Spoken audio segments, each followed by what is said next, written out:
বাংলাভাষী মুসলমান যারা পার্শ্ববর্তী দেশ আপনাকে জায়গা দেয়, আর ওইখান থেকে বাংলাভাষী মুসলমান যারা তারা টিকতে পারছে না, তাদেরকে পুশিং করছে এখানে। তো শেখ হাসিনাকে পুশব্যাক করে না কারণ বাংলাদেশে মাস্টার মাইন্ড হয়ে শেখ হাসিনা সেইখান থেকে বাংলাদেশ বিরোধী কার্যকলাপ শুরু করেছে। শিশুদের রক্ত পান করে, কিশোরদের রক্ত পান করে, রিক্সাওয়ালা শ্রমিকদের রক্ত পান করে জনতার উত্তাল তরঙ্গের যে ঢেউ, সেই ঢেউয়ের তোড়ে তিনি দেশ ছেড়ে পালিয়েছেন।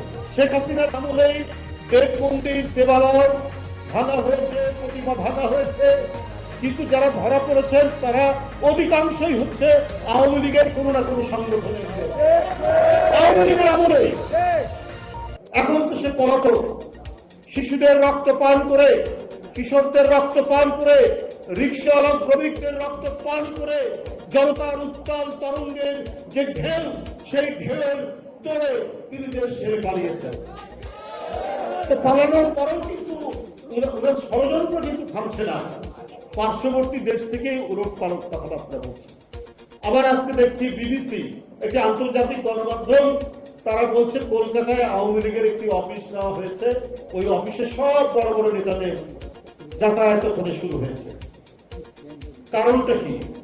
দেশে আর জায়গা হলো না, সবাই বলে এখানে জঙ্গি, সব খারাপ লোক। তা আজকে কলকাতায় আওয়ামী লীগের অফিস আপনারা খুললেন কেন? এটা তো আজকে সকলের প্রশ্ন।